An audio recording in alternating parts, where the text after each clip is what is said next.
City India news Telugu ముఖ్య ఉద్దేశం ఏంటంటే కాంగ్రెస్లో చేరిన బీఆర్ఎస్ పార్టీ కౌన్సిలర్పై అనర్హత వేటు వేయాలని మా యొక్క ప్రధానమైన డిమాండు.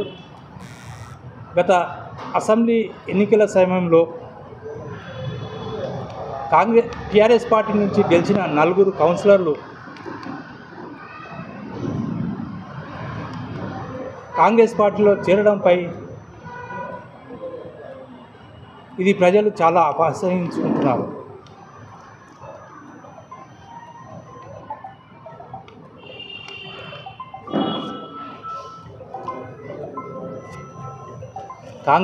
టీఆర్ఎస్ పార్టీ గుర్తుపైన గెలిచి టీఆర్ఎస్ పార్టీ విలువలను పక్కకు తొప్పి అన్ని వనరులను ఉపయోగించుకొని కౌన్సిలర్గా గెలిచి పార్టీకి నమ్మకం చేసి పార్టీని వీడము ఎంతవరకు సమంజసం?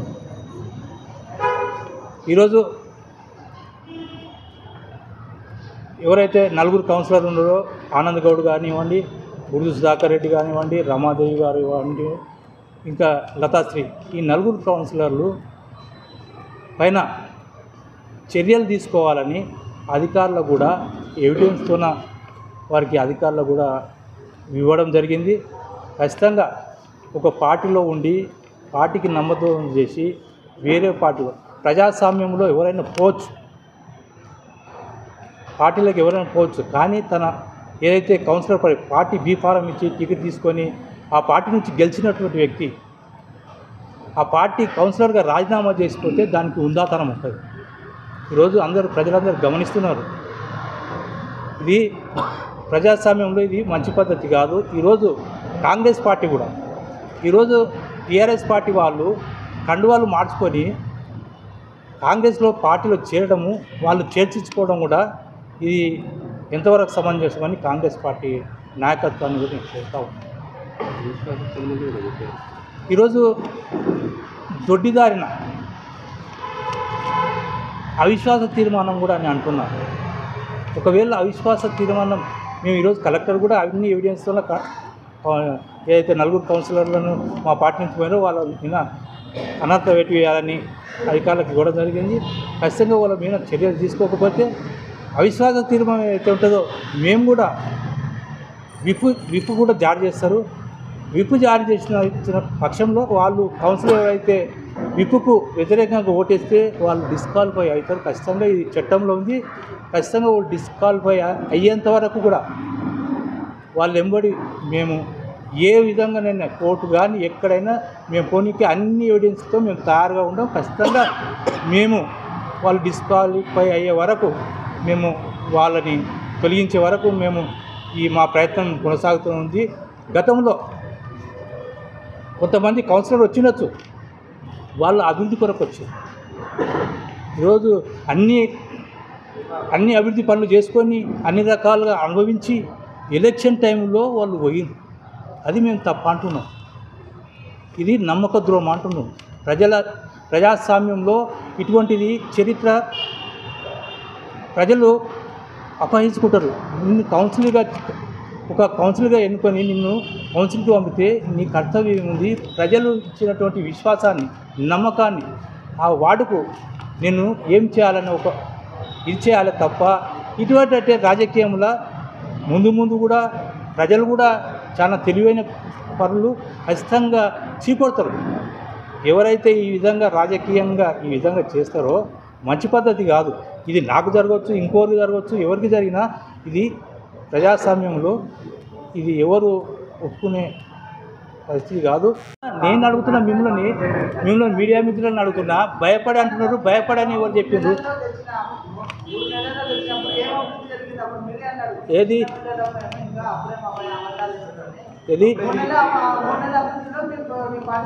చైర్మన్ గారు ఎన్ని సంవత్సరాలు 2.5 సంవత్సరాల తర్వాత వచ్చిండ్రు.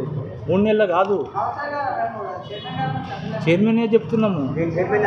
చైర్మన్దే చెప్తున్నాం. కౌన్సిలర్లు ఎవరు? కౌన్సిలర్ రావు. అభివృద్ధి చేస్తూ రావు. 3 నెలల్లో మా ఎమ్మెల్యే గారు నిధులు తెచ్చి అభివృద్ధి చేస్తున్నాడు కాబట్టి అభివృద్ధికి ఆకర్షితులై ఇప్పుడు అభివృద్ధి కోసం అని చెప్పి వాళ్ళు పోవచ్చు కదా. ఎవరు అంటున్నావు? ఇప్పుడు పోయిన వాళ్ళు కూడా అభివృద్ధి ఇప్పుడు ప్రభుత్వం మారుతుందని వాళ్ళకు ప్రజలను ఆడి తెలుసుకొని మేము ప్రజాస్వామ్యంలో ఎవరైనా ఇక్కడ పోవచ్చు, కానీ ఆ పార్టీకి ఆ కౌన్సిలర్కు రాజీనామా చేయించుకోవాలి ఎవరైనా సరే. ఎవరు ఇప్పుడు ఇప్పుడు మా పార్టీకి వాళ్ళు అప్పుడే ఇవ్వాలి, వాళ్ళు అప్పుడే ఇచ్చేసేయాలి, వాళ్ళు అప్పుడే ఇవ్వాలి. చట్టం పని దాన్ని పని చేసుకుంటాం. వద్దని ఎవరు చెప్పలేదు. ప్రజాస్వామ్యం ఈ ప్రజాస్వామ్యంలో ఎవరికి ఎక్కడన్నా పోయే హక్కు ఉంది, ఎవరు ఎక్కడన్నా పోవచ్చు. కానీ ఏ పార్టీ మీద బీఫారం తీసుకుని ఆ పార్టీ గుర్తుపైన నలుగురు మీద ఇచ్చినాం. బుర్దు సుధాకర్ రెడ్డి, ఆనంద్ గౌడ్, లతాశ్రీ, రమాదేవి, ఈ నలుగురు కౌన్సిలర్ల మీద మేము కంప్లైంట్ చేసి అనర్హత వేటు వేయాలని మేము అధికారులకు ఇచ్చినాము. ఆ ఎవిడెన్స్ కాపీలు కూడా మీకు ఇస్తామని చెప్పినాము.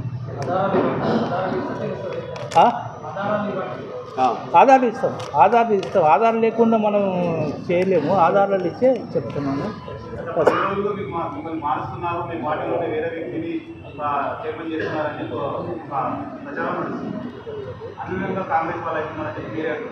ఎవరు కాంగ్రెస్ వాళ్ళు అవుతున్నారు వాళ్ళైతే. ఈ విధంగా నేను ఈరోజు పత్రికల్లో మీ వాట్సాప్ గ్రూప్లో చూసి నేను చెప్తున్నా, నాకు ఎలాంటి సమాచారం లేదు. ఇటువంటి ప్రయత్నాలు దొడిదారిన చేస్తే ఎవరే కానీ అది మంచి పద్ధతి కాదని నేను చెప్తా ఉన్నా. సభ్యులు అన్నీ గమనిస్తున్నారు. గతంలో మాజీ మంత్రి గారు ఎంతో అభివృద్ధి చేసిండ్రు, అభివృద్ధి ఆకర్షితులై చేరిండ్రు తప్ప వాళ్ళు మేము చేర్చుకోలేదు. ఈరోజు కరెక్ట్ ఎలక్షన్ టైంలో వాళ్ళు పోవడం అనేది నమ్మకొద్దాం అని ఈ సభాముఖంగా తెలియజేస్తారు. ఇప్పుడు డబ్బులకు ఇది ఎరచూపి దొడ్డిదారిన అధికారంలోకి రావాలని ఎవరైతే ఉన్నారో, ఇప్పుడు కాంగ్రెస్ పార్టీలో కూడా ఇప్పుడున్న ఎమ్మెల్యే గారు కూడా మంచి మృదు స్వభావి అంటున్నారు. ఇటువంటిని ప్రోత్సహిస్తే కూడా ఇది ప్రజాస్వామ్యానికి గొడ్డలు పెట్టు లాంటిదని నేను ఈ సందర్భంగా మీ కాంగ్రెస్ నాయకులు కూడా ఎమ్మెల్యే గారు కూడా నేను ఈ సందర్భంగా తెలియజేస్తూ ఉన్నాను. ఇది ఏది అయినా ఎవరైనా ప్రజాస్వామ్యంలో ప్రజలు ఇచ్చిన అవకాశాన్ని సద్వినియోగపరచుకొని ఆ ప్రాంతంలో ఉన్న ప్రజలకు ఏ అవసరాలు అయితే మేము తీరుస్తామని చెప్పినో ఆ అవసరాలు తీర్చే అనుగుణంగా మనం పనిచేయాలి తప్ప ఆ ప్రజలు ఇచ్చిన తీర్పును పక్కకు పెట్టి దొడ్డిదారిన వేరే పార్టీలకు పోవడం అనేది ఇది మంచి పద్ధతి కాదని మరొకసారి తెలియజేస్తూ మీడియా మిత్రులకు ఒక్కటే చెప్తున్నా, గతంలో మీరు అన్నట్లు కొంతమంది మీరు మాతో డిస్కస్ చేస్తే అది వాస్తవం. ఎందుకంటే వాళ్ళు అభివృద్ధి చూసి మా పార్టీలోకి వచ్చారు. 3 సంవత్సరాలు ఇప్పుడు వాళ్ళు అభివృద్ధిలో అన్ని పనులు చేసుకొని వేరే పార్టీలకు పోతే ఇది ఎంతవరకు సమంజసం? ఈ సందర్భంగా నేను ప్రశ్నిస్తున్నాను. ఖచ్చితంగా వాళ్ళకు అధికారులకు అన్ని ఎవిడెన్స్తో ఇచ్చినాము. ఇంతకుముందు చెప్పినట్లు ఆ ఎవిడెన్స్ కాపీలు కూడా మీకు ఇస్తాం అందరికీ. అవిశ్వాస తీర్మానం పెడతారని నాకు సమాచారం, అంటే కొంత సమాచారం ఉంది. అది ఎంతవరకు నిజం అనేది నాకు తెలియదు. సమాచారం అయితే ఉంది. దొడ్డిదారిన ఆ కౌన్సిలర్లకు కొద్దిగా డబ్బు ఎరచూపే ప్రయత్నం చేస్తున్నానని నా దృష్టికి వచ్చింది. ఖచ్చితంగా ఇది కాంగ్రెస్ పార్టీ ఆ ఎమ్మెల్యే గారు కూడా నేను ఈ సభాముఖంగా చెప్తున్నా, ఇది మంచిది కాదు.